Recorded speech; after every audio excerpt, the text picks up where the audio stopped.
recommendation to impose a death sentence is consistent. Hi guys, welcome to AIMS Educational Channels. Today my team will be talk about one serious topic, which is crime and the death penalty in Malaysia. Without a minute, let's talk about it. Let me define what is crime in three meaning from three dictionary. The Oxford English Dictionary defines crime simply as an action or omission which constitutes an offering and punishable by law. Second, the Oxford Dictionary of the Law defines crime as being an act or sometimes a failure to act that is defined by statute or by the common law to be a public wrong and therefore punishable by state in criminal proceedings.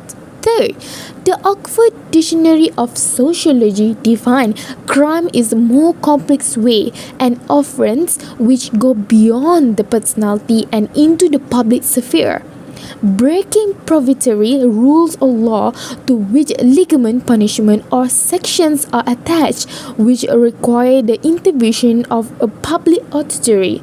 In simple meaning of crime is a deliberate act that causes physical or psychological harm, damage to or loss of property and is against the law. There are few common crimes in Malaysia that I could list is fraud and scam, drug trafficking, vehicle theft, burglaries, snatch theft, sexual assault, and murder. According to the criminal motivation hypothesis, each criminal is motivated to commit crimes by financial and economic reasons. Consider the financial burden brought on by losing your job or being unemployed. Income and poverty are two things that encourage people to commit crimes. Even if there may be criminal desire, if there were fewer victims and opportunities for crime, the crime is less likely to occur. Since lack of income has been a driving factor for the people to commit crimes, the criminal motive that explains unemployment is positively connected to the problem X. In most cases, crimes are committed by young adults between the age of 17 to 35. If you were to go to any jail or prison to visit an inmate on the sly, for instance, the majority of these inmate ages usually range between 18 to 35 or 40 at the very most. Communities' exposure to crime and violence is a significant public health concern. Violence has the potential to result in non-fatal injuries or premature death. People who worry about crime in their neighborhoods, for instance, could be less active. They could experience worse physical and mental health as a result. Children and adolescents exposed to violence are at risk for poor long-term behavioral and mental health outcomes regardless of whether they are victims, direct witnesses, or hear about the crime. For example, children exposed to violence may experience behavioral problems, depressions, anxiety, and post-traumatic stress disorder. There are serious short and long-term health effects for exposure to crime and violence in one's community. The death penalty has historically been the only one compulsory punishment for numerous crimes in some nations, including Malaysia.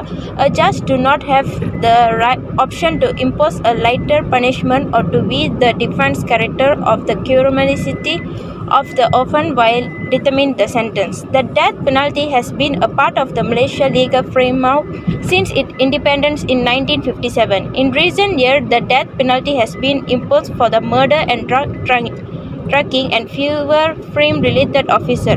Malaysia is almost the 15th country in the world where the death penalty is carried out the drugs-related offences in the 2018. According to a parliamentary written reply in February 2022, there are 905 of the cases involving mandatory death sentences, but the most popular crimes that always be punishable by death in Malaysia, which are murder, drug trafficking, treason, waging war against the young di Pertuan Agong, terrorism, kidnapping or abducting in order to murder, possession of firearms, abetting mutiny, and hostage taking. The method of execution is hanging. Those on death row can languish for up to 11 years before the sentence is carried out. The retired former chief hangman gave an interview to the press in 2016 in which he revealed that he had conducted over 130 hangings in 5 Malaysian jails during his career, of which 70 were performed by him personally and another 60 under his supervision. He said that executions always take place at dawn while the jail is quiet and the condemned prisoner is rested. Sometimes it is all over 10 seconds after the prisoner enters the execution chamber. The prisoner is given only 24 hours notice before they are hanged. They can be visited by their relative during that final day. No, there is no credible evidence that the death penalty deters crime more effectively than a long-term imprisonment. States that have a death penalty laws do not have a lower crime rates of murder rates than the states without such a laws. And the states that have abolished capital punishment show no significant change in either crime of murder rate. The death penalty has no deterrent effect. The idea that a specific number of the murders are prevented by each execution has been proven false by social science study. Death penalty laws deceive the population into believing that the government has taken effective action to reduce crime and violations. In truth, this law offers us or our community zero protection against the action of violent crimes. Thank you. Don't forget to like, share, and subscribe.